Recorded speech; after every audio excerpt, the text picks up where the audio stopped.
L'Art nouveau est un courant artistique qui a connu ses heures de gloire entre la fin du XIXe siècle et le début du XXe siècle. Ce courant se caractérise par l'utilisation de formes courbes et légères, inspirées de la faune, de la flore et du corps féminin. Nombreux sont les artistes qui ont su incarner ce style, mais l'un d'entre eux a su particulièrement se démarquer, Alphonse Mucha. Principalement connu pour son travail d'affichiste, Alphonse Mucha a su séduire le tout Paris grâce à ses portraits de femmes délicates et sensuelles. L'une de ces séries de portraits personnifie 4 pierres précieuses en leur offrant des traits humains. Et c'est à cette série de portraits que nous allons nous intéresser dans cette nouvelle exploration gémologique. Avant de pouvoir analyser cette série de peintures, nous devons nous intéresser au parcours de son auteur. Alphonse Mucha naît en 1860 en Moravie, l'actuelle Tchécoslovaquie, où il passe son enfance. Très jeune, il développe une passion pour l'art, et plus particulièrement pour la peinture. Et c'est pour ça qu'à 18 ans, il va déposer sa candidature à l'Académie des Beaux-Arts de Prague. Mais son dossier est refusé. On lui dit d'aller choisir une carrière dans laquelle il sera plus utile. Malgré cet échec, Mucha ne se décourage pas et il commence sa carrière en tant que créateur de décors de théâtre. Petit à petit, son talent va commencer à se faire connaître, ce qui va permettre à Mucha de prendre son indépendance en tant qu'artiste et portraitiste.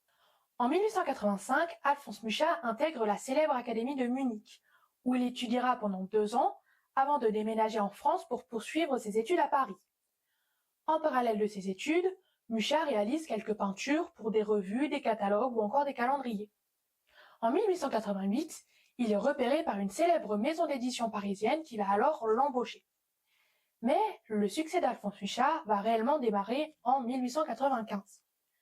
En ce début d'année, la célèbre actrice Sarah Bernard a besoin d'une affiche pour sa nouvelle pièce de théâtre. À ce moment-là, Alphonse Mucha est le seul artiste disponible dans la maison d'édition, et c'est donc à lui qu'est confiée cette commande. Quelques semaines plus tard, les affiches sont prêtes et elles sont collées dans toutes les rues de Paris. Le succès est immédiat et les collectionneurs commencent à s'arracher ces affiches d'un artiste qui jusque-là était tout simplement inconnu. C'est cet événement qui va réellement faire décoller la carrière de Mucha, faisant de lui l'artiste le plus prisé de la capitale française.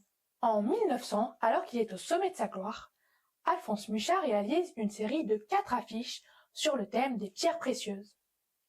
Chacune de ces affiches représente une femme drapée d'un tissu aux couleurs pastel dans un décor végétal extrêmement élégant. Et surtout, chacune des affiches représente une pierre précieuse. Mais alors, reconnaît-on bien les pierres précieuses qu'a voulu représenter Alphonse Mucha? C'est ce que nous allons voir aujourd'hui. Pour cela, je vais devoir mettre de côté mes connaissances en gémologie extrêmement théoriques et je vais devoir dépasser mon domaine d'expertise pour pouvoir analyser cette œuvre sous un angle beaucoup plus artistique et poétique. Il se peut donc que certains détails m'échappent, mais si vous les avez repérés, n'hésitez pas à me le dire en commentaire pour compléter mon analyse. La première affiche se part de ton jaune. On y voit une jeune femme qui nous regarde droit dans les yeux, d'un air songeur, rêveur. Au premier plan, une plante dont les fruits ont une forme ronde, forme qui est reprise dans la rosace en arrière-plan. Alors d'après vous, quelle est la gemme que Mucha a essayé de représenter ici? Je ne garde pas le suspense plus longtemps, il s'agit de la topaze. La topaze est une gemme appartenant au groupe des silicates et elle est allochromatique, ce qui signifie qu'elle se décline dans de nombreuses couleurs. Mais la variété la plus populaire de topaze est la topaze impériale, qui présente des tons rouge-orangé à doré. L'affiche de Mucha, avec ses tons jaunes, semble donc représenter une topaze impériale dorée.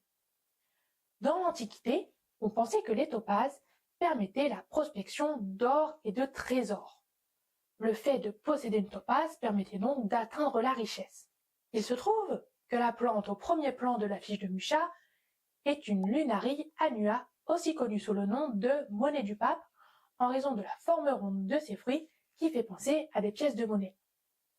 Le lien donc entre la topaze et cette plante qui s'appelle monnaie du pape semble être la richesse matérielle, l'argent. Ce thème est repris dans la rosace en arrière-plan avec les formes rondes qui, encore une fois, nous fait penser à une pièce de monnaie. Mais alors, comment expliquer la position de la jeune femme au centre de l'affiche? En effet, bien qu'elle soit vêtue d'une tenue élégante et délicate, elle ne semble pas faire affiche d'une très grande richesse. Si la monnaie du pape et la rosace en arrière-plan nous évoquaient une forme de richesse matérielle, puisqu'elles évoquaient littéralement des pièces de monnaie, peut-être que cette jeune femme, elle, évoque une richesse spirituelle. Peut-être que pour Mucha, la topaze ne permet pas seulement la prospection d'or ou de trésors, mais elle permet également la conquête de richesses et de trésors intellectuels. Cette hypothèse ne me paraît pas irréaliste, d'autant plus que pour Mucha, l'art est l'expression d'un sentiment intérieur, d'un besoin spirituel. Ainsi, la topaze de Mucha nous dit peut-être que la richesse de l'esprit est plus importante que la richesse matérielle. Passons maintenant à la deuxième affiche. Principalement composée de couleur rouge, cette affiche nous montre une femme à l'allure fière. Au premier plan, on trouve une plante au feuillage rouge et à l'arrière-plan, une nouvelle rosace.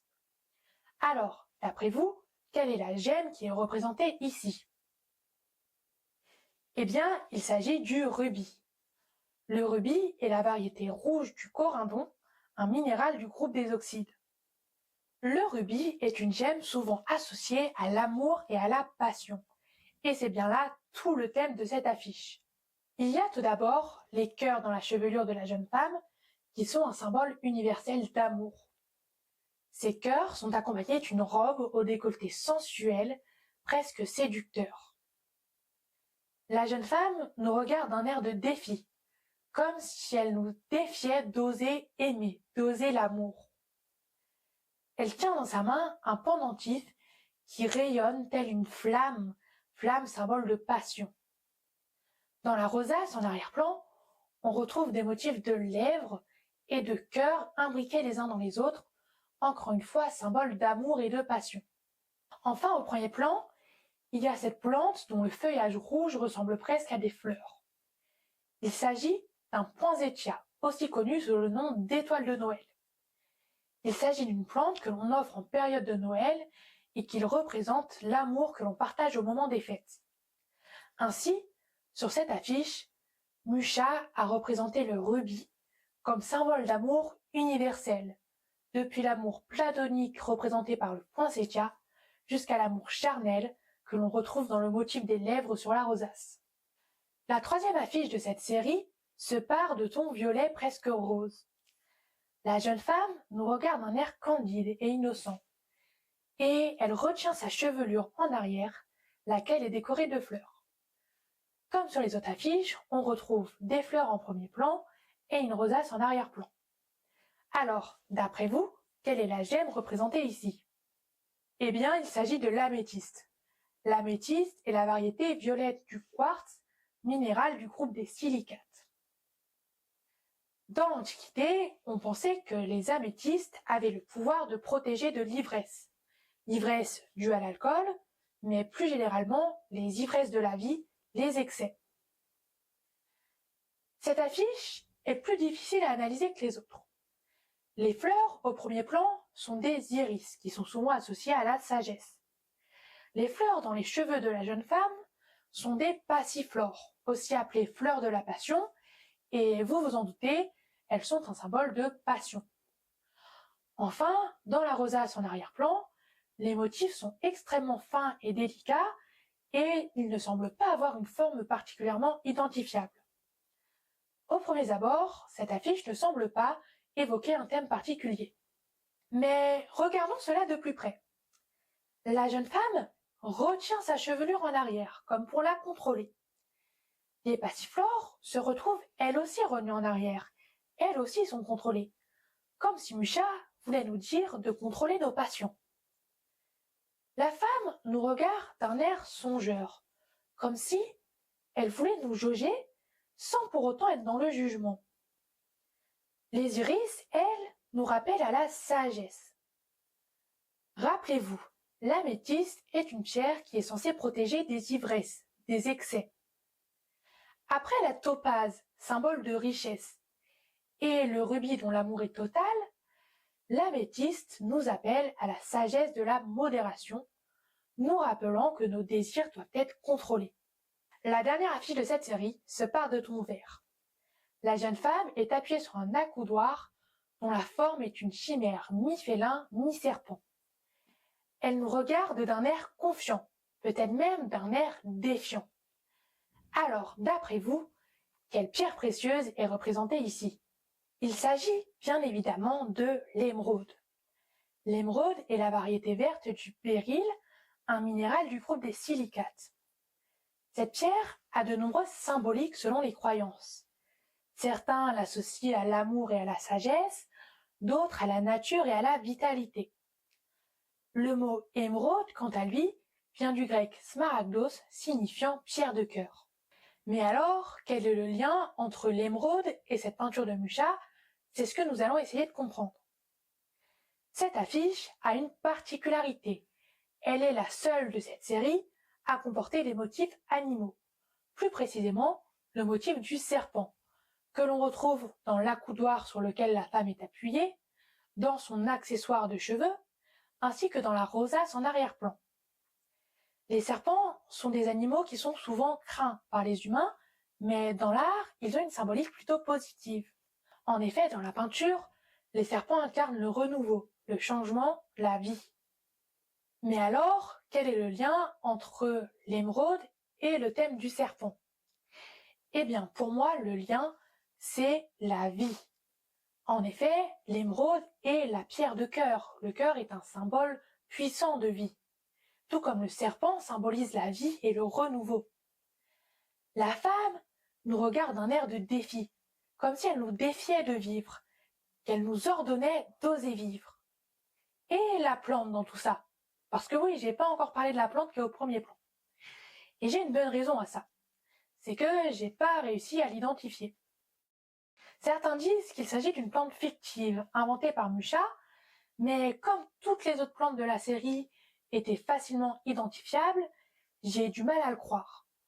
Donc si certains d'entre vous arrivent à reconnaître cette plante, n'hésitez pas à me le dire en commentaire. Nous avons donc pu identifier les 4 pierres précieuses de Mucha, qui sont, pour rappel, la topaze, le rubis, l'améthyste et l'émeraude, et aussi toute leur symbolique. Personnellement, je suis absolument fan de cette sélection, notamment parce qu'on s'éloigne du quatuor classique rubis, saphir, émeraude, diamant, et qu'on fait une sélection de pierres un peu plus originale. Et en même temps, cette originalité, elle correspond au mouvement Art Nouveau, qui se veut plus aventureux et qui cherche à s'abroger des règles strictes du classicisme. Les couleurs des affiches correspondent bien aux pierres, à part peut-être pour l'améthyste qui est peut-être un peu plus rose que violette, mais c'est peut-être une erreur de numérisation, car je vous invite à faire l'expérience de vous-même. Quand vous cherchez les pierres précieuses de Mucha sur internet, vous vous rendez compte que la couleur des affiches varie considérablement d'une source à l'autre. Il est maintenant temps de noter les pierres précieuses de Mucha en termes de réalisme d'un point de vue gémologique. Et la note que je mets à Mucha est... Je peux pas noter sur 10. Et oui, je peux pas noter cette œuvre parce que, techniquement parlant, il n'y a pas de pierre précieuse, donc ça n'a aucun intérêt de la noter d'un point de vue gémologique. Il s'agit d'une représentation artistique et poétique de pierres précieuses, donc chacun est libre de l'apprécier ou non. Personnellement, j'en suis absolument fan, et c'est pour ça que je voulais vous les présenter, et je trouve qu'on reconnaît vraiment bien les pierres et qu'elles sont bien mises en valeur. Mes chers amis, nous voici déjà arrivés à la fin de cette exploration gémologique. N'hésitez pas à mettre un like si la vidéo vous a plu. Dites-moi en commentaire si vous êtes d'accord avec mon analyse. J'espère que j'aurai été assez juste, car l'histoire de l'art, c'est pas trop mon domaine. Mais à partir du moment où il y a des pierres précieuses, je dois pouvoir m'en sortir. Dites-moi aussi quelle est l'œuvre que vous voudriez voir dans les prochaines explorations gémologiques. Abonnez-vous pour que je puisse vous emmener dans toutes mes vidéos. Et d'ici là, je vous dis à très vite dans de prochaines explorations gémologiques.